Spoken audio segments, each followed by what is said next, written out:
All right, everybody. Welcome to another episode of Talkin Ball Live Postgame with Pat Leonard of the New York Daily News here on the Believe Network. Jets, Giants, the preseason is over mercifully this evening, where a lot of players fighting for jobs on the roster bubble. 10-6 Jets to close it out. Tommy DeVito sacked 8 times, 14 of 27 for only 103 passing yards. The two Giants leading receivers, 24 yards apiece. A lot of injuries for the Giants in this game. We'll get into that. We'll also talk about where this roster is headed, what it looks like headed towards cut down day. Brian Daboll saying that the Giants could get started with waves and cuts as soon as Sunday, August 25th. There are definitely plenty of players. This is the tough part of this business in the locker room after the game. They know the drill. They know where they stand. They understand that by playing a lot in a game like this, it likely means that they're not going to be on the team when they cut down to 53, but still give their best effort. Guys on the bubble like Benton Whitley, 1.5 sacks in this game, an edge rusher who can provide special teams value. We'll see if that helps elevate him over the top. Interesting part to this game to me right off the bat, before I get to your questions, is to discuss two things. One, let's just go with the major injury updates right away. John Michael Schmitz and Evan Neal, both with ankle injuries. Neither player seemed overly concerned after the game. John Michael Schmitz told me no concern for his week 1 availability. He said that's just the life of a center getting rolled up on. Now, Brian Daboll, though, did say he'll have an MRI on Sunday to check the severity. So, it's initial optimism from the Giants starting center, but also take it with a grain of salt, because obviously the medical test will tell us everything. Brian Daboll said that John Michael Schmitz was playing in the game because he needed those reps, because he hadn't played a lot in the preseason due to the shoulder injury early on, and 15 limited snaps against the Houston Texans. I asked why. He said offensive linemen need more work. They need those reps. They need to lean on people. They need to have that physical battle and have enough of those physical battles going in. Evan Neal also didn't seem overly concerned, seemed more pleased about just getting back on the field in the first place. But, of course, was listed with that, ankle tweak coming out of the game. It was the same ankle, the left ankle that he had surgically repaired. This makes me feel like he could end up starting the season on the physically unable to perform list. We'll have to wait and see where that settles in.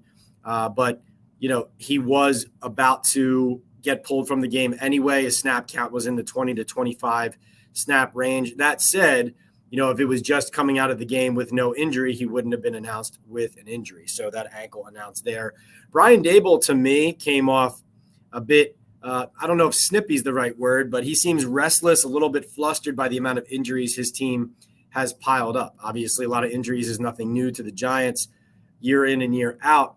But he was asked about, is it frustrating, or would you like to see your offensive line, your starting 5 offensive line, actually work together? It feels like every time somebody gets healthy, someone else goes out. And he said something to the effect of, yeah, that would be nice. Very short and sweet and right to it. Clearly something that, from Daboll's point of view, it has to be, this is me talking, it has to be a little bit tiresome not being able to get your best players on the field to do that work. Now, the full injury list for this game: Timmy Horn, defensive tackle, Achilles; edge rusher, Ovi Ogofu, hamstring; offensive guard, Jalen Mayfield, with a lower right leg ankle. He had his foot in a boot after the game. And then corners, Mario Goodrich with a hamstring, and Darnay Holmes with a neck. Horn and Mayfield were both carted off. So we're going to get right to your questions. We're going to talk about the Giants and their roster as the 53-man approaches, where it stands, and then also, forecast what it's going to look like as we hit the practice field next week and the Giants really start ramping up and getting ready for week 1.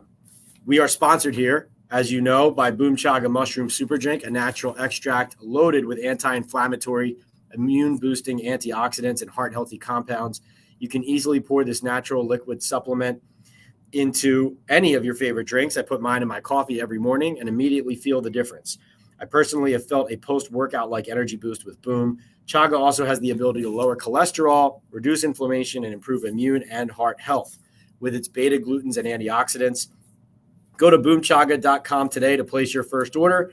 And if you use the discount code TalkinBall25 or access it through the QR code on your screen, you will get 25% off your first subscribe and save order. Right now, that means a month's supply costs you only $30. Start feeling the difference today at boomchaga.com. Also brought to you by Estate 98 Coffee, an all-natural specialty coffee with no sugar that is convenient for on-the-go professionals and parents. It takes me less than 10 seconds to make a delicious Estate 98 coffee on ice, and only a minute more to make a hot coffee or latte from this all-natural concentrate. Go to estate98.com/talkinball to get a special buy one, get one free deal. And by BetOnline, the world's most trusted betting platform and your number one source for everything football. From the preseason NFL to college kicking off, BetOnline has every stat, matchup, and even live odds and spreads while the games are being played. Think you know your stuff? Get in on our winner-take-all $300,000 NFL Survivor pool for the upcoming season. When the game is over, head on over to our online casino and get in on a game of blackjack or poker, or unwind with one of our over 150 slot games. Head to the website today and use the promo code BELIEVED and get in on the action. Bet online, the game starts here. And remember, if you want your comment or question answered first or elevated to the top of the chat, please purchase a Super Chat or Super Sticker, and I will go right to your question or comment, and we'll bypass everything in front of it in the chat. If you don't want to purchase a Super Chat or Super Sticker, no problem at all. Just hit those like buttons while we are live. That live engagement helps push to Giants and NFL fans out there what we are doing here in this community at Talkin Ball. And I think people will understand the value of not only the lives that we do through the week and not only the podcast that we do with special guests and all our content and updates and news and live updates and analysis on YouTube Shorts, but also these Talkin Ball post-game lives, I think, is really the heart and soul of what I want to do here and what I'm trying to do here with you guys, which is to bring the information and analysis directly to you as quickly and thoroughly and comprehensively as possible right from the stadium. I am sitting in the press box looking at the field with the Jets logos, the empty stadium of MetLife where the Giants and just played. I just came out of the interviews with the Giants players in their locker room with Brian Daboll's press conference, talking to him, asking him questions. And so armed as well as anybody to answer the questions coming my way from you all. So looks like we have a super chat kicking us off right away. Joe Wilcox checks in with $8. Thank you so much, Joe. Joe, if you have a question or comment, drop it in there and I will get right to your point. Thank you so much for supporting the channel. Really appreciate that. All right, Mel's, what's going on? Mel's always bringing the love. Thank you. Barbara Carroll says just a bad display, especially on offense. Yeah, discouraging the 8 sacks. Obviously, Tommy DeVito sacks is something that it's difficult for him to elude and avoid. You go back to last year, and DeVito, this is according to Next Gen Stats. I remember looking this up when the Giants became they were the second most ever sacks allowed by an NFL team since the stat has been kept last season. And a big part of that was, even though Tommy DeVito did have a couple of those good wins, he led the NFL in sack percentage for quarterbacks who had more than 33 dropbacks last season. So basically any quarterback who played any meaningful time last year, he was by far too, out in front of the field for the most part. 15.5% of his dropbacks ended up in sacks last year. So you have 8 today. Of course, part of that is the offensive line as well. But discouraging that you're not able to move the ball. Only 6 points, both field goals from Jude McTominay, the developmental kicker, who inevitably will end up on the Giants practice squad. So that was good to see. There was some good in this game. We'll talk about that. I will probably address it as it gets asked. And if not, we'll jump around and give you guys my take on what I saw. Joe Wilcox checks in with the super chat, and he says that $8 is for Danny Dimes, going to be comeback player of the year. G-Men will be 6-4 at the bye.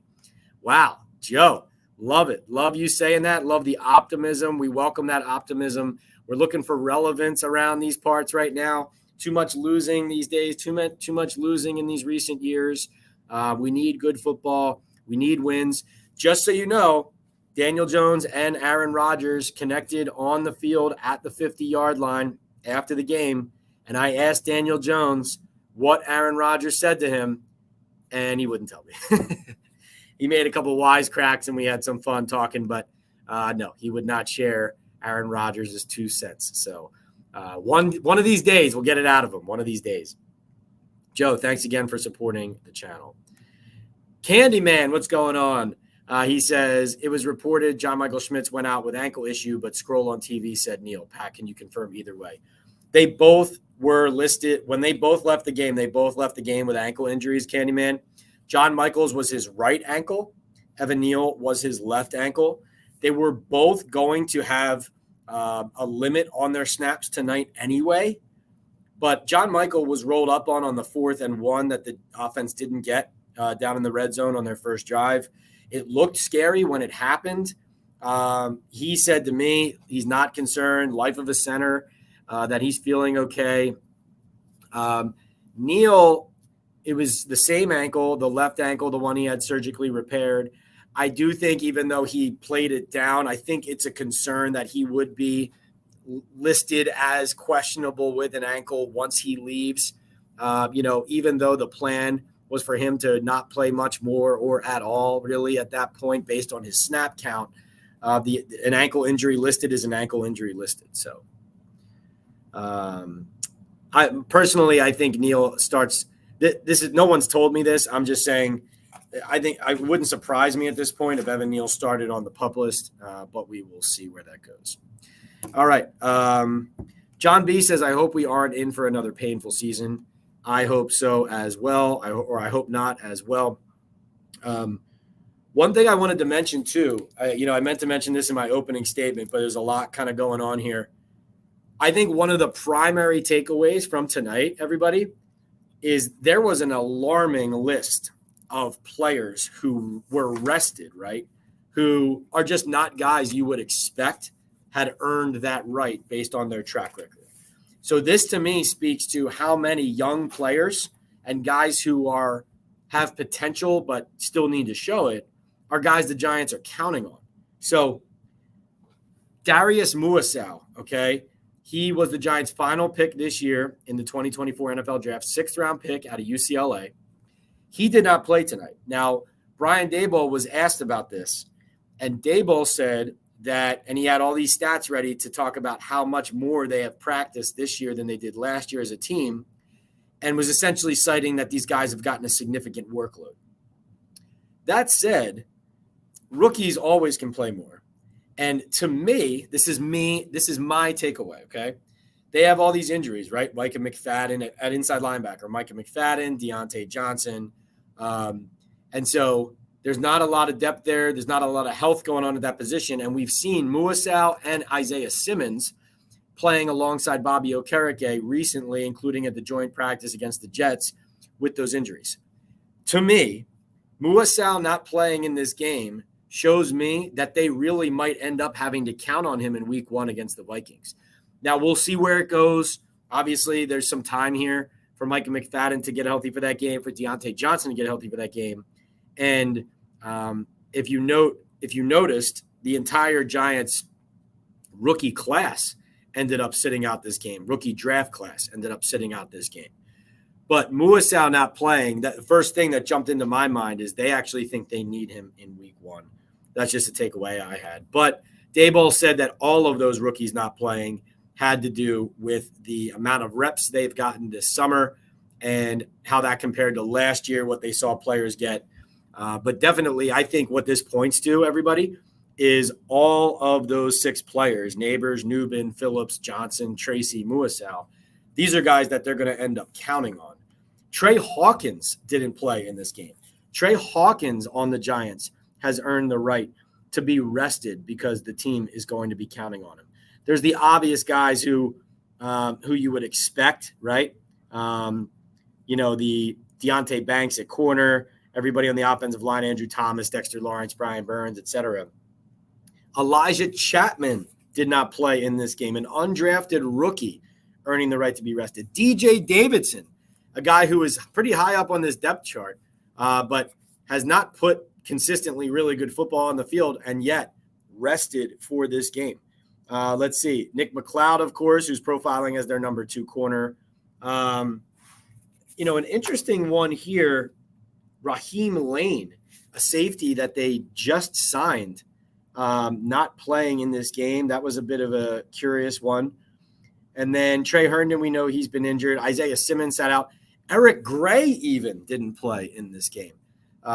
So, I think that speaks a lot to how much the Giants are counting on a lot of players who are young, still growing, and frankly, still haven't shown that they are worthy of not playing in a preseason game. These are guys who need to play and get better. But where the Giants are, they're counting on all these guys.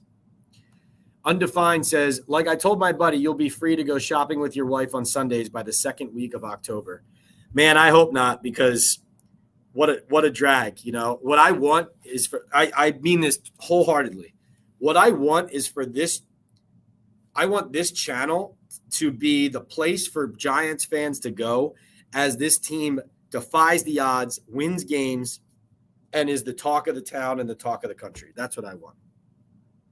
And I hope that's the case. I hope it's not what Undefined says. But Undefined, I don't disagree that the outlook looks worrisome. I do not disagree with that at all.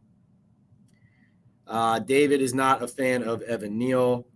Chronicle says the New York injury-prone Giants strike again. No doubt. Yeah, every year. It's ridiculous. It's ridiculous.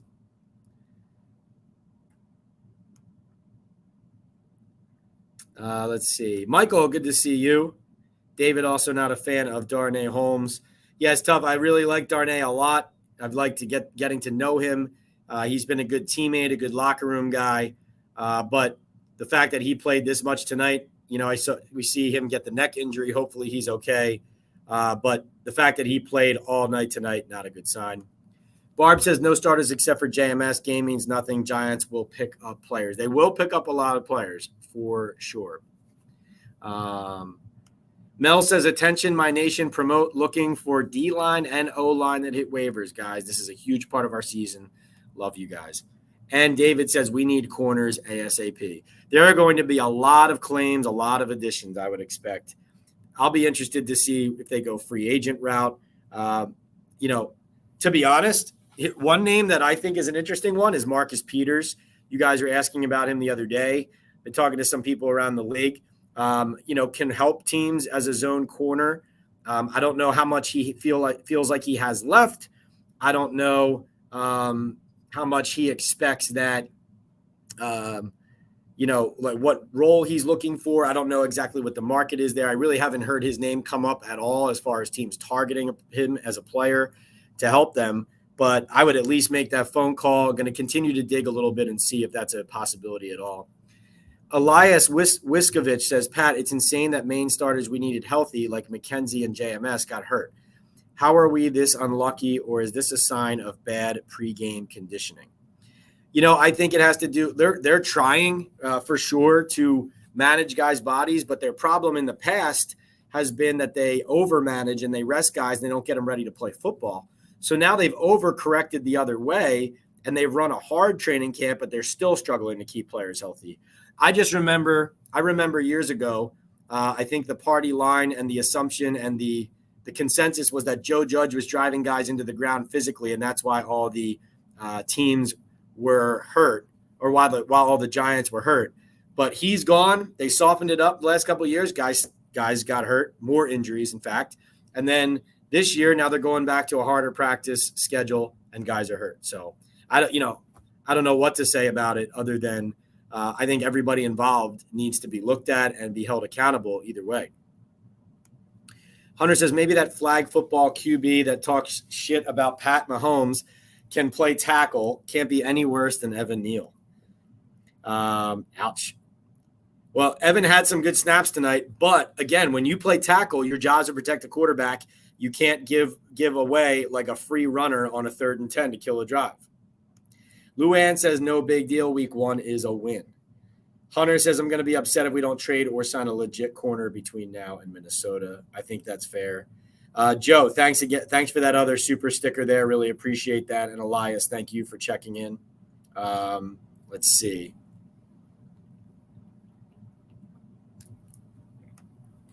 P. Thunder says, did Tamon Fox do enough tonight?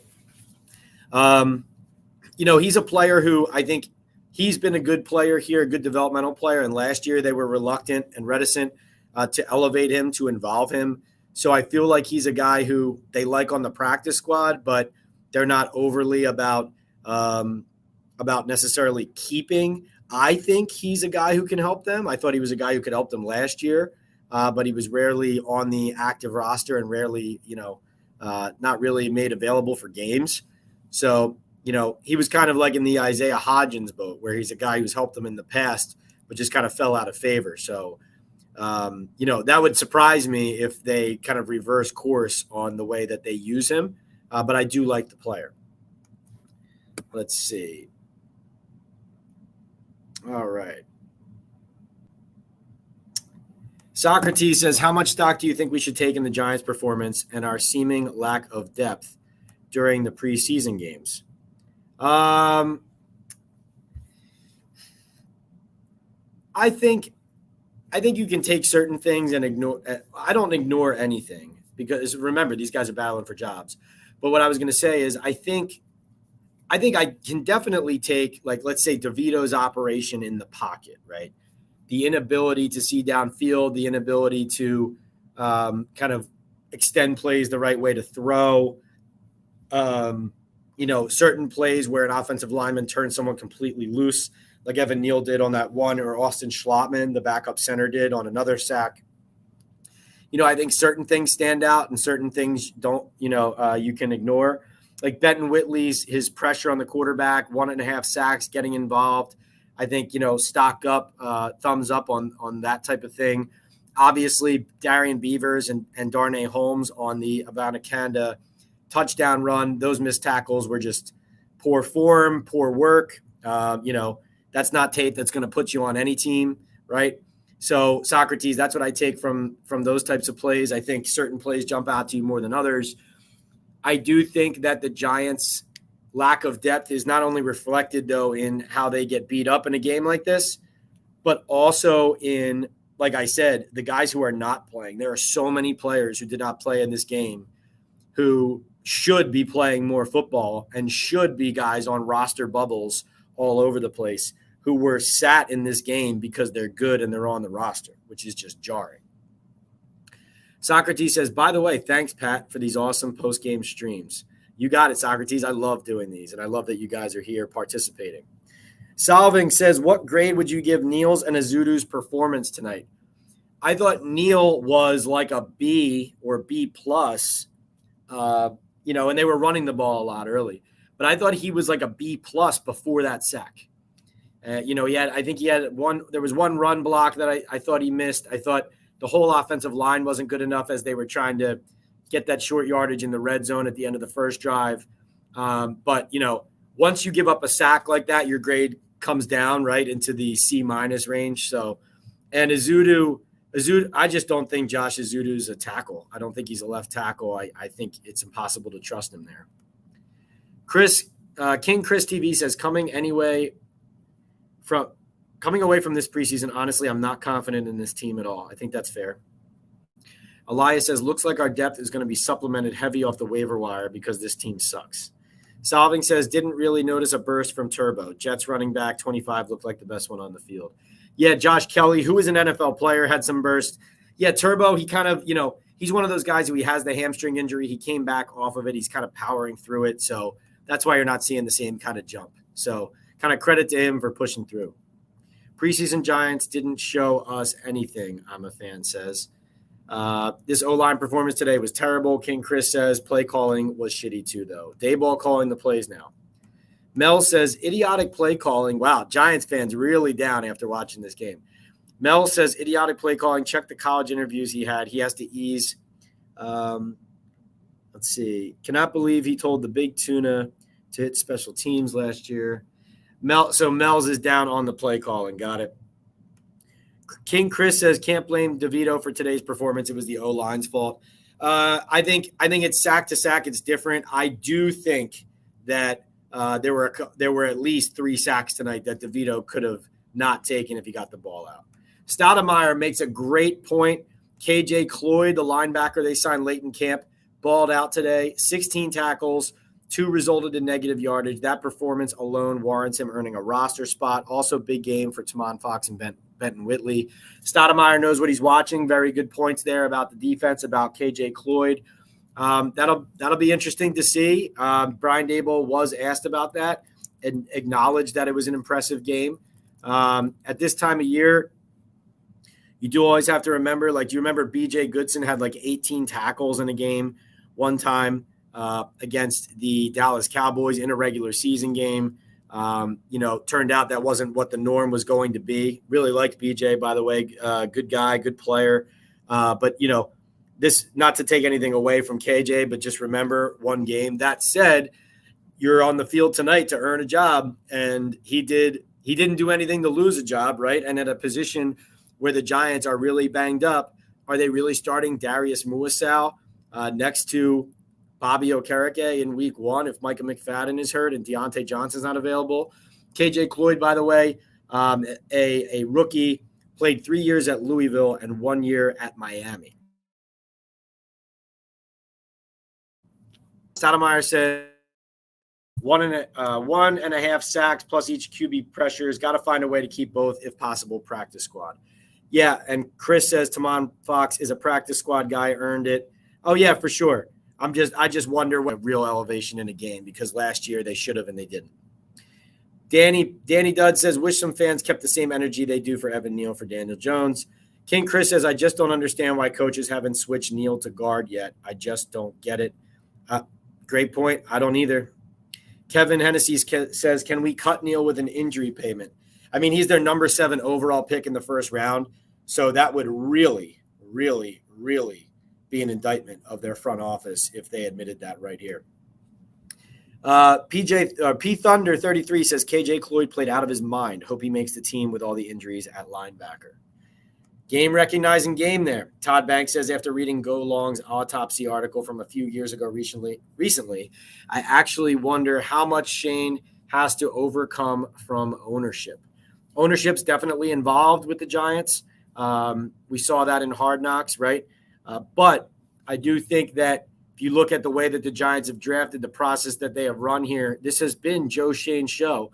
In fact, John Mara has been going into this regime with Shane and Daboll was very sensitive as he's ever been to the suggestion that the Mara family was making decisions and kind of puppeteering the organization. And so I do think more than any time I've been on the beat, ownership has had its hands closer.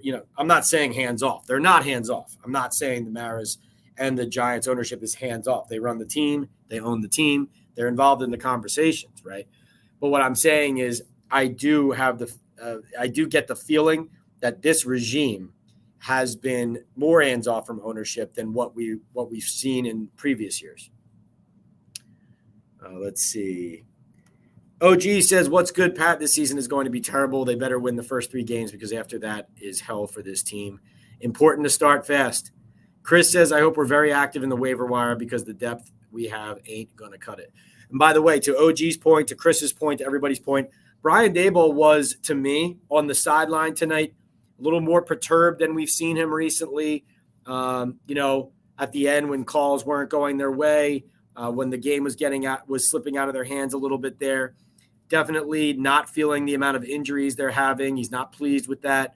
Of course, it's the program that they're running here, but Daboll is clearly aware of how key the early part of this season is for him, for this team. And I think sees the writing on the wall that you guys are talking about, which is, the clock is ticking, time is running out for them to get themselves together for that. Joe Wilcox says, what do you think about Alex Johnson from UCLA? I like him. I think that probably is a guy who they can put on the practice looks right now, though. There's a lot of these depth positions where you could make an argument for, say, keeping Alex Johnson and cutting somebody else and stashing them on the practice squad if they want to have that safety, a guy who can also help on special teams, mix and match. I think Johnson ends up on the practice squad, and I do like him as a young developmental player. G-Man says, good evening, Pat. Tough injuries today with JMS and Neal. Impressed with KJ Cloyd.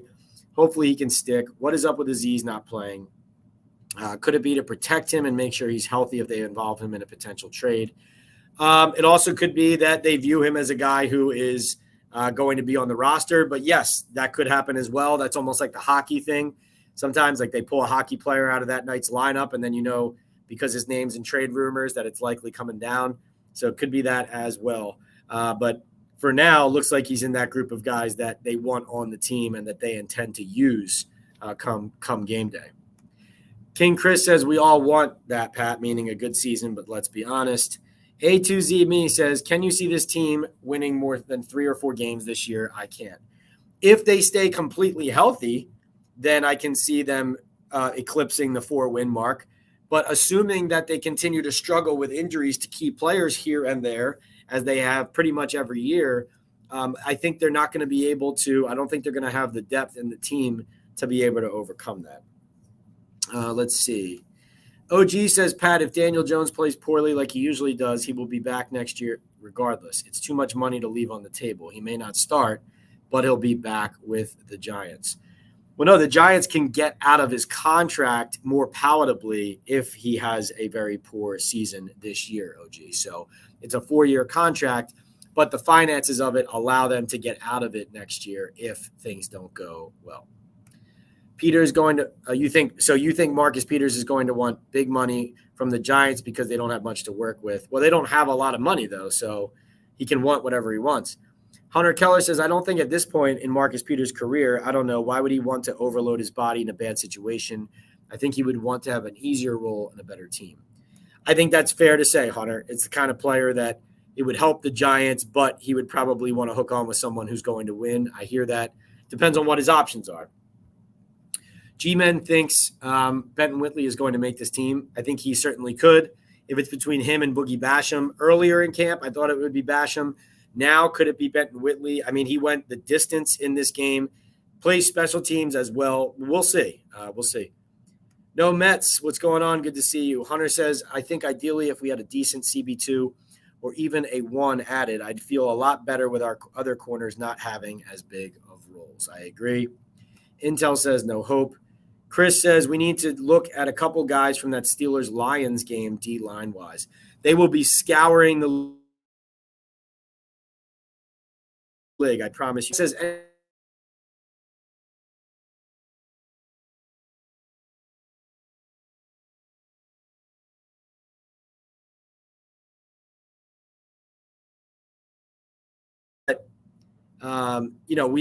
we know Daniel Jones is a lightning rod. That said, Drew Lock, right, he's banged up right now, and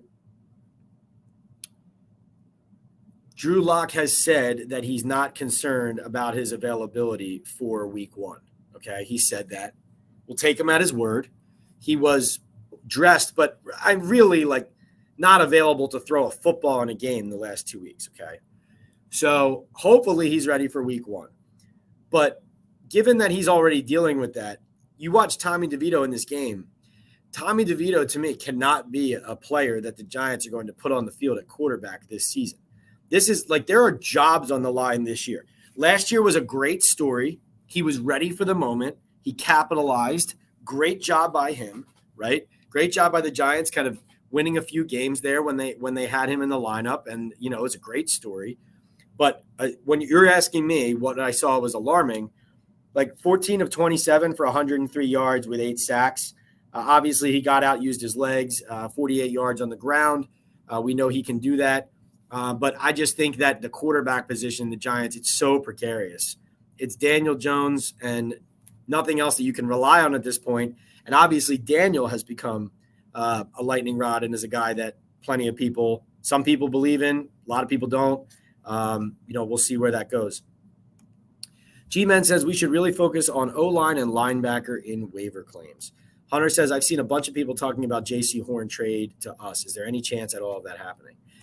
We talked about this the other day, Hunter. I don't know why they would want to rid themselves of a young corner. I know he's had an injury history, but he's a young premium pick, an asset. I know he's not this regime's pick there in Carolina, but I don't follow exactly why he would be on the block. A guy who has been banged up, hasn't played a lot of football in the last couple years or few years since he's been in the league due to injuries. But yeah, young corners with high upside when they're on the field who've played some good football when they've been on the field. tough to see teams trading guys like that. I mean, that would be unusual to me. Intel thinks they'll go 5-12. Ryan says, hey, Pat, this Giants team is looking like we have the same problems as the last 5 years, depth. I blame this on Joe specifically. This is Joe Shane's team now. I mean, I was doing my 53-man depth chart for the Daily News, and we talked about this on Talkin Ball Live the other day. But just as an example, their corner room, I think, as it stands going into Tuesday, obviously they'll make waiver claims and they'll add players, whatever. Their cornerback room right now, though, is Deontay Banks, Nick McLeod, Cordell Flott, Drew Phillips, and Trey Hawkins. To me, that's the 5 I put on the roster to start. That is all 5 of those players acquired by Joe Shane. 4 of them draft picks, and one was a guy that he brought over from Buffalo, Nick McLeod, right? That he knew from Buffalo. So, that's just an example of what the roster essentially looks like. Hunter says, if Neal had that stat line tonight versus 1s and 2s, I'd be hopeful for him. But he wasn't exactly playing guys that will most likely be on another team in 2 weeks or practice squad or on the couch. Well, that was Tack McKinley who beat him. Tack McKinley's an NFL player. But I hear your point. I hear your point. It wasn't the Jets starters. Yes, J-Man. KJ Cloyd, major bright spot, 16 tackles, 2 TFLs. OG says, it's funny how Giants fans dislike everyone on the team besides Daniel Jones. What's the difference between him and Mitch Trubisky? If they lose to Minnesota in week 1, it's over, Pat. I agree they can't lose that game. And OG, I think Giants fans are split right now. I think there's plenty who support Daniel. I think there's plenty who are tired of, they want to see a change. Also, remember, the organization was trying to make a change and draft a quarterback. So the organization was in that boat, of course, right? So, I think just a lot of Giants fans at this point are saying, well, this is our quarterback, so this is who we're rolling with. It's him or nothing. And that is true. Jake says Allen Robinson deserves a roster spot, should carry 7 wide receivers. I agree. Somebody, by the way, earlier mentioned Isaiah McKenzie and getting banged up, but also – we had a muffed punt from Isaiah McKenzie and a misread by him on a punt where he lets it bounce instead of fielding it, and then it hits off Bryce Ford-Wheaton, and they almost turn it over. Come on. I mean, there were some special teams miscues. Michael Gabriel going up against his old team, the Jets, was sloppy there. I think they need to clean that up for sure. Gunnar Olszewski, hopefully ready for week 1 with the ankle injury. But they need him back there, man. He's been sure-handed, and that was scary to see. It was tough. I was talking to Ayir Asante in the locks. He was really beat that fumbled kickoff early in the game. He basically was getting to the second level of the return there and started turning on the Jets and just, for a split second didn't protect the football, and that's when it got knocked out. He felt horrible. I feel bad for the kid. He's going to hold his head high. I think he should be on their practice squad, and they should develop him because I think he has a bright future. Really like Ayir, and pulling for him to continue to make progress because I do think he has some jump and some jolt, and good kid. JDJ says definite. A2Z me says 56 yards passing all game. Did I read that correctly? Oof. Yeah, so it was 103 yards passing from Tommy DeVito, but the net passing yards is passing yards minus the sack yardage, and that was 56 net passing yards. JDJ says definitely our normal Giants luck for the only starter to play ends up getting injured. Well said. J-Man says Izudu Schlottman looked terrible. Just got thrown around out there, beat nonstop. I personally think their backup center is going to end up being Greg Van Roten, who is their starting right guard, because I agree. I don't think Schlottman's it. I mean, maybe, I guess. I mean, they signed him to be, but he doesn't look like it to me. Health and wealth to all, says Tommy. You too, Tommy. Thanks for always saying that and bringing well wishes to the chat. OG says, I agree, 5-12 or 4-13.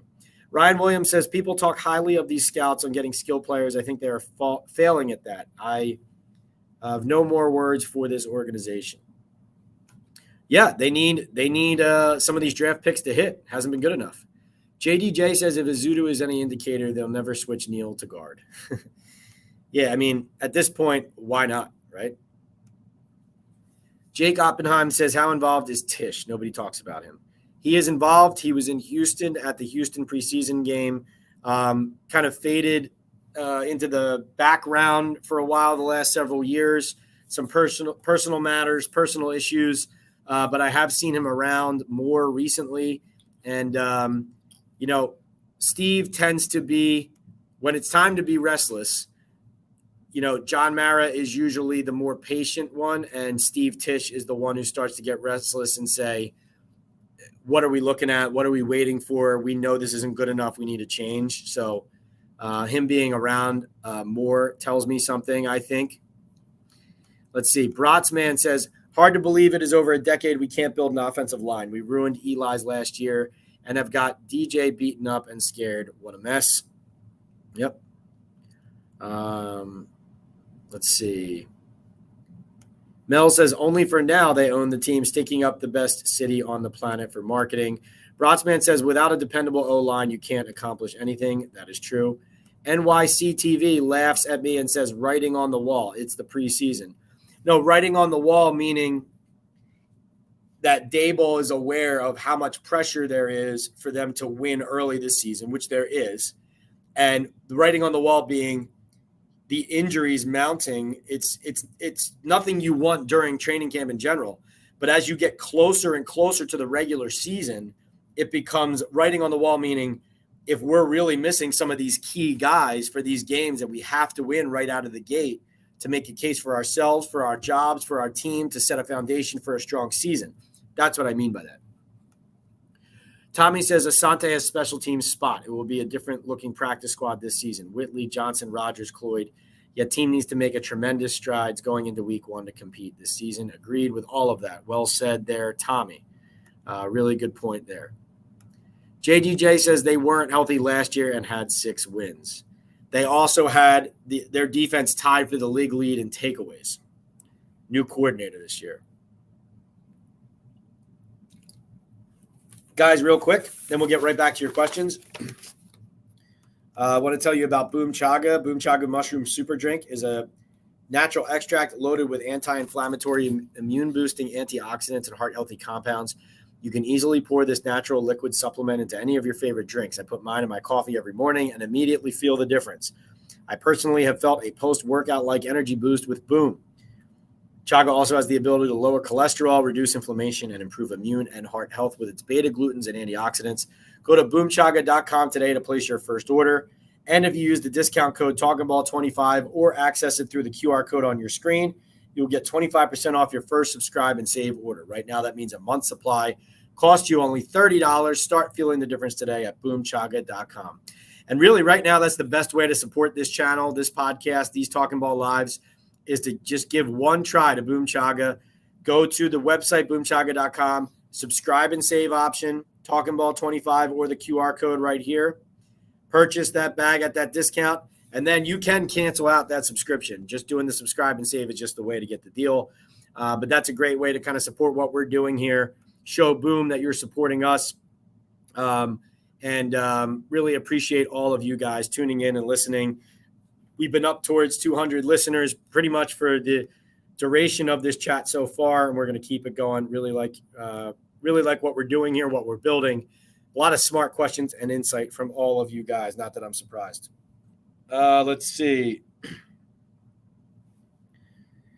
Matt says Taylor was a UDFA who fit the mold perfectly for the Giants, and we saw what he was about tonight from the Jets on the pass rush side. Shea needs to do better drafting and finding diamonds. Interesting. Good point. Candyman says, does, in your opinion, Turbo make the team? 4 RBs and 2 QBs. I do not think Turbo makes the team. I like him. I think, what did he have tonight? 14 carries, 45 yards. I like him as a player. I think he can help them. If he makes the team, I'll be happy for him, and I'll feel like he has earned it. I think he needs to get a little bit healthier to have that same jump we were talking about early in camp. But I think he's a practice squad guy. Stoudemire says Giants are 6th on the waiver wire, expecting us to find some gems at corner, DT, or edge. Offensively, more O-line depth, especially a tackle, agreed. And don't be surprised if Giants pick up a QB and cut DeVito. Listen, if they cut DeVito, if that would mean that Drew Lock is healthy enough, I would have no problem with that based on his play performance. I think,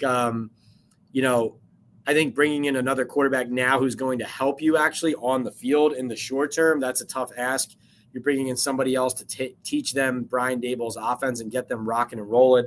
Of course, that person would be really the scout team quarterback at that point. But this, again, to me, this is something that, like, I could have told you, and I did tell you in the spring, like, you know, when they cut Nathan Rourke, right? Like, give him a chance to beat out Tommy DeVito. I think he would have. This is not a problem that you let go till now, right? This is something that you have to address prior to now if you're really looking for a way to reinforce that really important room. OG says, trust me, Daniel Jones will be back regardless. They can trade him because no one wants him besides the Giants, or they can't trade him, you're saying. I'm saying they could cut him if it came to that. But, you know, obviously it's not what they would be looking for. Teams would, you know, he would make a good backup for a lot of teams, you know, create like a really strong depth chart, create competition in some places. You know, but obviously the contract is the contract. So teams wouldn't want to inherit the contract, right? Tommy says Kelly might be a good option, but the coaching doesn't believe in a run game anyway. Giants have to find some kind of identity, get back to 12 and 13 personnel once again, and try to win games. King Chris likes the Jets quarterback. I think you're talking about Martinez. Yeah, he's got some moxie to him for sure. I'm a fan, says drafting a QB in the 2025 draft is a must. DJ is not the future. OG saying you need a good quarterback to win. Daniel Jones has more bad tape than good. Mike Goodman says, I was getting PTSD watching our O-line tonight. We can't afford to lose any starters. Yeah, tough to watch. Chris says, I like Banks a lot, but I don't think he's ready to be CB1 yet. I agree. Hunter says, if you absolutely had to say right now, are the Giants sitting on their hands, or are we getting a corner that can make any legit impact? If so, who is a guy like that? Well, like I brought up Peters' name. I agree, though. You know, maybe he doesn't want to play for a team like this. That's possible as well. Hunter, I think to make a splash at corner, you have to go the trade route, right? I think the way to get a higher quality corner, the best way, if you're looking for the best player, is a trade, then a free agent signing, then a waiver claim is the way I see it. And I think the Giants have shown to this point, like they've had this need all camp. And what they've done to attack it is what? They've had waiver claims. They've made waiver claims after waiver claim, right? Pick or sign guys who have been cut by other teams, all that stuff. That looks like the route that they are continue to go in. I do think they understand and have to understand the urgency that is required, that it needs to be more than that. But you also need guys available to go and get. You need if a team knows you're desperate, they're going to ask for the moon. So what's the price going to be, right? So it's easier said than done, even though you and I know what they need to do to get better. Evan says, Pat, I was at the game tonight, not impressed by the O-line depth. Agree with that. Let's see. Mel's, good night. Thank you so much for tuning in, as always. Really appreciate it. No Mets, agree with you. We cannot lose the first two games of the season. No, I do not believe Bryce Ford Wheaton will be making the team. He's a guy who's shown flashes in these last few years, but seems to struggle to stay healthy, hasn't made enough plays when he's had opportunities. OG would start cleaning house if they start 1-4. Pat, why do people overlook that they could have traded Barkley and gotten something for him instead of letting him walk? GM doesn't look smart. I don't think it's been overlooked, OG. I just think, a lot of people want to move on from Saquon and not relitigate it. But you saw on Hard Knocks, there were options that they had that they talked about. And I think in the end, there was just one way that the general manager intended to handle it. Undefined says, how is the Jets injury list playing on the same field? Also, granted, Jones isn't elite. It's not as bad as the Kent Graham, Dave Brown years till they got to the next guy. Could be worse. Chris says, I agree. Our scouting department might need a revamp. JDJ says, let's talk about the positives. The game is over. Yeah, so let's talk about some positives here. All right, so let's go to the defensive side of the ball first. We had KJ Cloyd with 16 tackles, including 8 solo, and 2 tackles for a loss. Whitley and Fox each had – so Whitley had a sack and a half and 3 QB hits in addition to that. Fox had a sack and 3 QB hits in addition to that. Christian Holmes with a pass defended. Let's see. And we have Jordan Riley had a half a sack and a QB hit in addition. Let's see. Jets 8 sacks. Tack McKinley 2.5. Taylor had 1.5 to lead them. The Giants on offense, they were led in receiving. Jack Stoll and Miles Boykin each had 2 catches for 24 yards. McKenzie had 2 for 15. And John Giles had 1 for 21 on 5 targets. Josh Kelly, like I said, he's an NFL player. Playing against backups tonight, 8 carries for 40 yards. That is an interesting player there. Jacob Johnson, man, he looked like he'd been through a war. Scars and scratches and cuts all over his face and neck, true football player. I think, honestly, one encouraging thing coming out of tonight, Jude McTominay, 43-yard field goal and 23-yard field goal. Bang, bang. You got to like to see that. Anytime you can get a young player reps in a game and they can reward you with some production, it's great to see. So, of course, Graham Gado is not going to be around forever. And so that's encouraging to me that Jude was hitting those through. So those are some of the positives I see. JDJ. Hunter says, I saw the name DeAndre Baker, first time in forever. Would the Giants ever try to bring him back, or has that ship sailed? Oh, man. DeAndre Baker. Well, if they want me to revisit covering DeAndre Baker, they can bring back DeAndre Baker. That's what I would say to that. NYC TV, NYC says, okay, I got you. JDJ says, the fact that our projected O-line starters haven't played 1 snap together is so Giants. Yeah, yes it is. ZX says, preseason offense is usually vanilla, but I did not like the play calls at all. Yep. JDJ says, Pat, you got to inject that Boom Chaga into Evan Neal's ankles. Yeah, I got to get him a bag, no doubt. Tommy says, should have made a push for Bill Belichick, John Harbaugh, or even Mike Zimmer with the lack of development and improvement on the field. Yikes, it's tough to watch. Can't imagine losing to Sam Darnold of all players. I agree with you. I think I've had people say to me, just in spitballing conversations, say the Giants should have just torn it up and hired John Harbaugh, or Jim Harbaugh. They should have just handed him the keys. Why not? A2Z Me says, thanks for the midnight stream, Pat. You got it, A2. Thank you for being here. Really good numbers tonight on the chat, despite how late it is. Really appreciate you guys. OG says, if I were Brian Flores, I'd be blitzing Daniel Jones all night because he folds under pressure for the last 10. If they stop the QB, you'll beat the Giants. Timothy asks, should DeVito make the Giants 53-man roster as third-string QB or not? I do not think if you had a deep roster, I don't think he would make the team. And if Drew Lock was healthy, maybe he wouldn't make the team. But because they don't have a deep roster, so there's open spots available, and Drew Lock's health is in question at the moment, I think he sticks for now. Also, I question whether the Giants really would cut Tommy DeVito because he is so popular, right? If the season goes off the rails, what keeps fans coming? What keeps people in the stands? But it'll be interesting to see if they actually do. JDJ says, Brian Flores will have no trouble telling Daniel Jones he sucks. No Met says every team is looking for a corner and a tackle. That's the premier positions for most teams. Right. So that's why it's more likely waiver claim, because even if there are guys available, there's a market and there's competition and the prices are high. Timothy wants to know if the Giants should waive Locke and keep DeVito. No.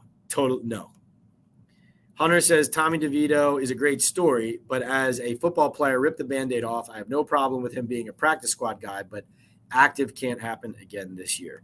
Tommy says, Pat or chat, how does this team win more than 6 games this year? And for those that believe it will be 9+, I wish I could be as optimistic at this point. Years in, years, the same story, pure failure.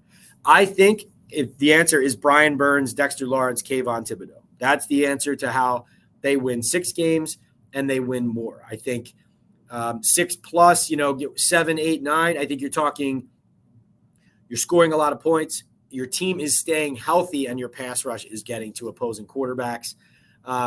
Tommy, really, losing Wink Martindale and replacing him with Shane Bowen, you have to imagine that is going to be a downgrade at the coordinator position, considering Martindale's experience and how good he was at it, right? How much pressure he puts on quarterbacks, how many turnovers the Giants forced. The Giants defense the last couple of years, a huge part of driving their success when they've had it with a roster that was lacking, right? So now you have that same roster that has a lot of holes to fill still on the personnel side, and now you have a less experienced, less accomplished coordinator. So how do you win games? Your pass rush gets there. You keep guys healthy. Your quarterback and your offense score points and protect the football.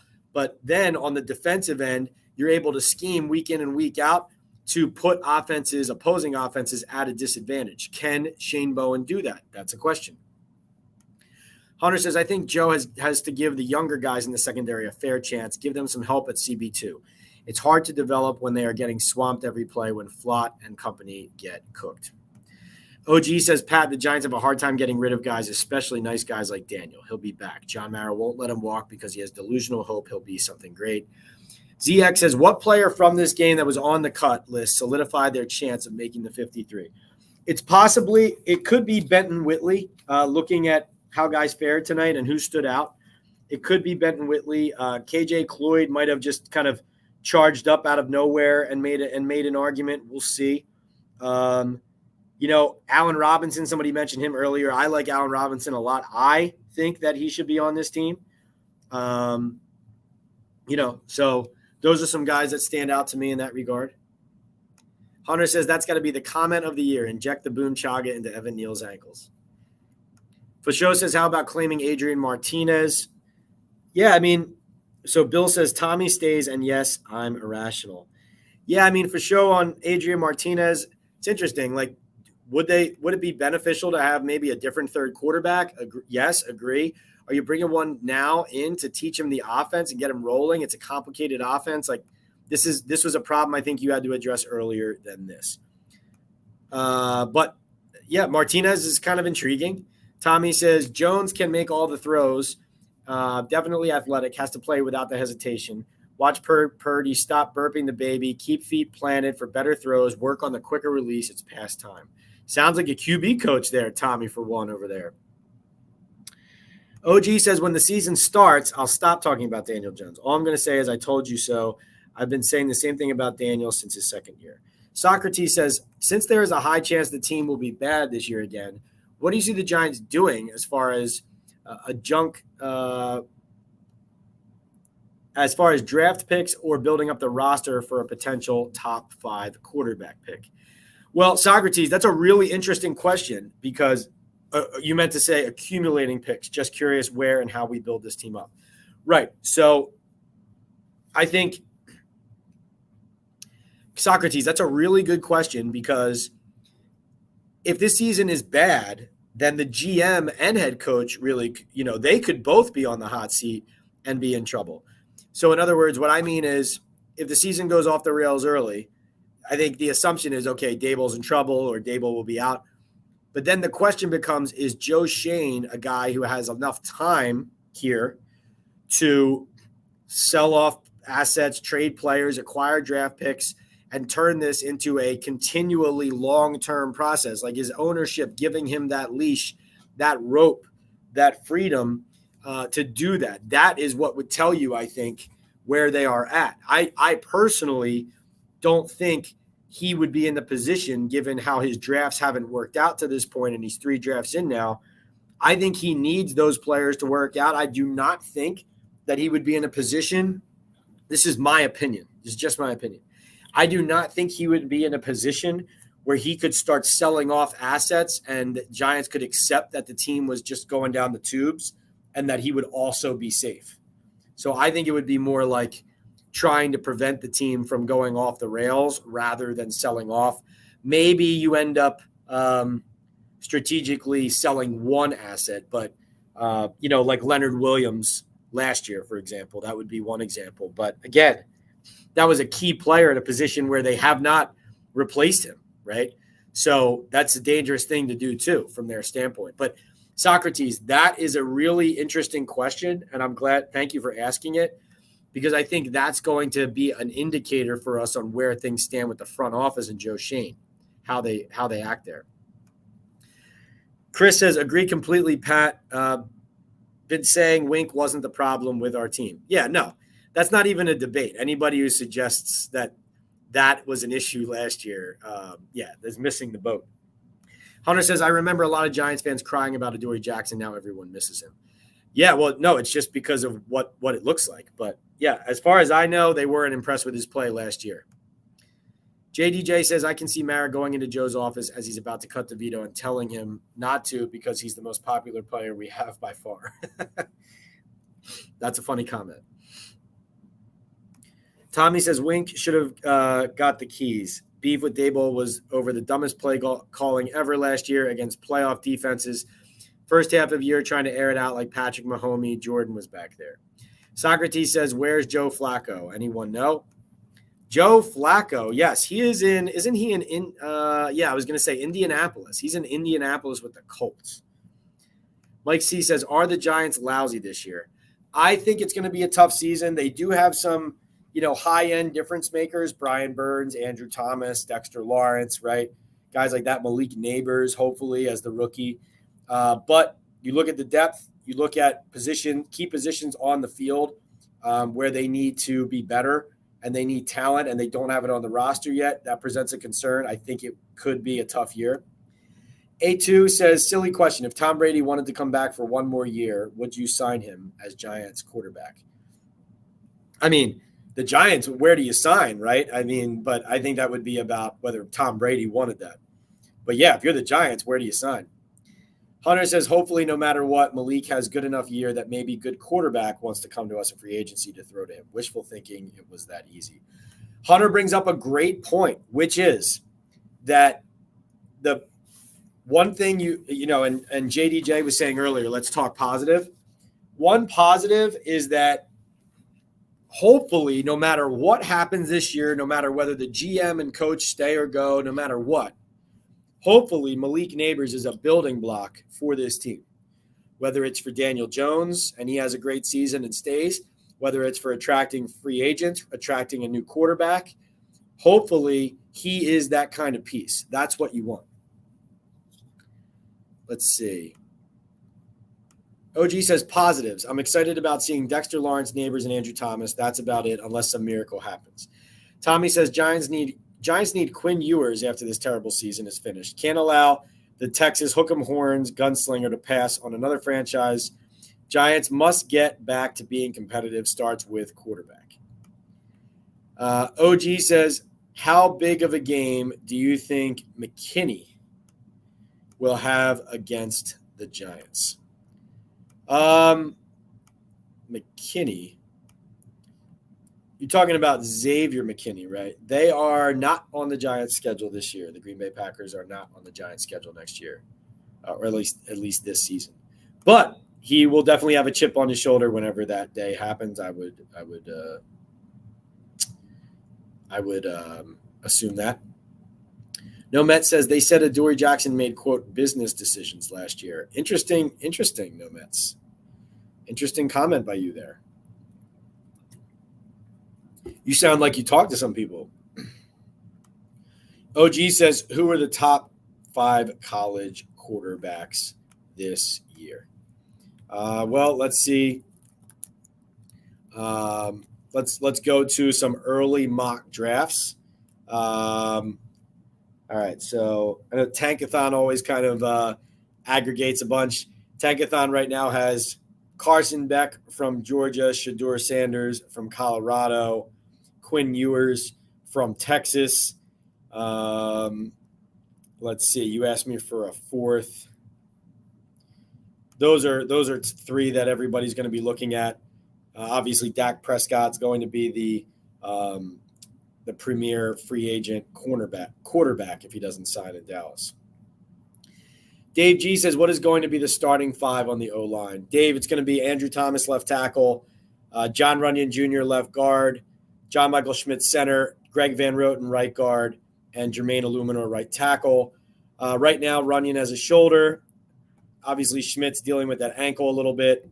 And At right guard, you have Van Roten. Now, if Schmitz for some reason can't go, I personally think Van Roten's the backup center at the moment. We'll see if that happens with Cutdown Day, what happens with Schlottman. Runyon Jr. was not even in uniform for this game. You just have to hope he's going to be ready for week 1. If he's not, that'll be Aaron Stinney there, left guard. ZX says at least we don't have Trey Lance. That's funny. What's going to be Neighbors' number? If it's not 9, I guess a guess would be 6, right? If assuming Bryce Ford Wheaton gets cut, but don't know that for sure. Brady hates the Giants and never would, says Bill. He does have family in the New York area, though, I believe, right? He has a place in New York, I think. JDJ says, could you see us looking into acquiring a disgruntled or underperforming quarterback during the year, assuming Daniel Jones struggles? Kind of thinking of how they acquired Kerry Collins back in the day. I think anything's on the table. It's like when we were talking to Socrates earlier, I actually think they would be more in the mode of trying to stop I think he would be more in the mode of trying to like plug holes in the ship as it's sinking, right? Because of maybe where their job security lies rather than bailing and trading guys away. But, that's just how I feel. Hunter says Giants have 2 really appealing guys to a vet quarterback in Thomas and Neighbors at least. Andrew Thomas and Malik Neighbors, right? Looks like they should have paid Barkley and gotten Ryan Tannehill to win games. Yikes, we have gave the wrong player all the money, Tommy. Hopefully not the case, but that is possibly true. Who can the Giants sign at corner? I mentioned Marcus Peters as a guy I would look into. Not a ton of, big names out there. Akello Witherspoon, talked to somebody telling me the other day saying he's not the same player anymore. I know you guys asked about that. So that's a player that I'm not expecting the Giants to hunt down as like a huge upgrade, or that he would be if they signed him, let's say. OG says, thank you for answering my question, Pat. It's much appreciated. Hunter says, I don't like the Sanders kid a lot. Beck, I don't mind. Seems like a lot of work, though. Hunter says, I wouldn't mind Dak, but he's going to want $60 million plus. Hard to justify that unless we play so well this year and Danny was the only downfall. Right. There's a certain puzzle that leads to the Dak acquisition. Evan says Cam Ward is another potential top 5 quarterback in next year's draft. Thank you, Evan. Yeah, I have to admit, at this time of year, I'm not usually as locked in into the college scene as I will be come like November.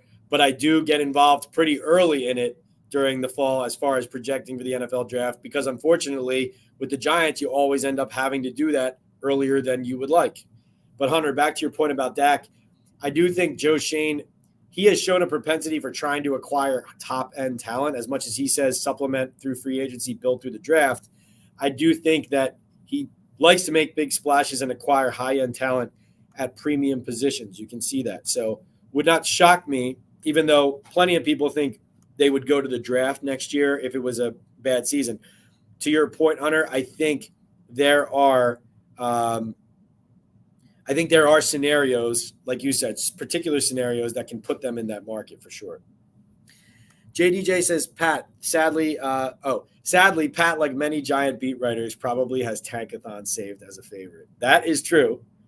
But also, I was looking for like a reliable mock draft, and this early, there aren't a lot of them yet, right? There's a lot of guys people throwing stuff against the wall, but not a lot of them. But Tankathon does aggregate reputable sites into something like that. So for just spitballing and generating a list of names to look at, so to speak, right? It's not like actual factual research, but to generate a quick list of, guys I got to keep an eye out for, right? It is good for that. But you are right. It is in my favorites. Top 3 tight ends, Joseph, are Chris Manhertz, Daniel Bellinger, and Theo Johnson. Tommy says, Pat, Quinn Ewers will be next up. Hope they make a move on draft night for him. Health and wealth to all. Great night. Thank you, Tommy.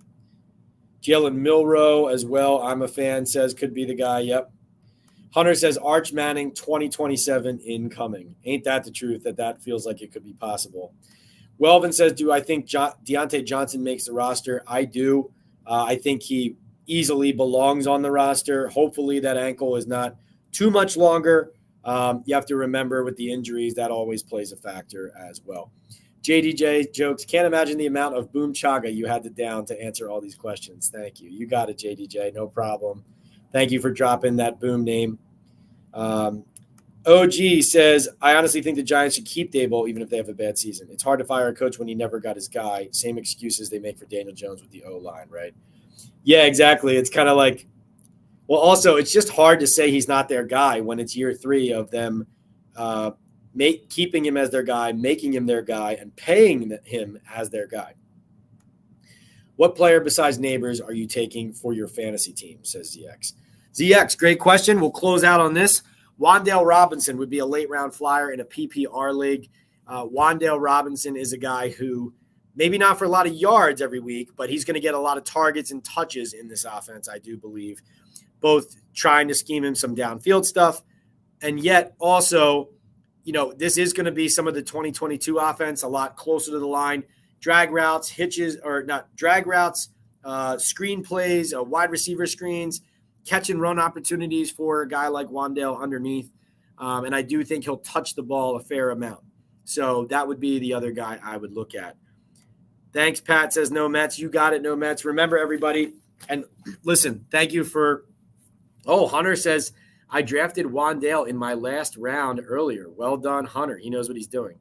First of all, thank you to Joseph, Elias, for those super chats and super stickers. Really appreciate you guys paying into the chat tonight.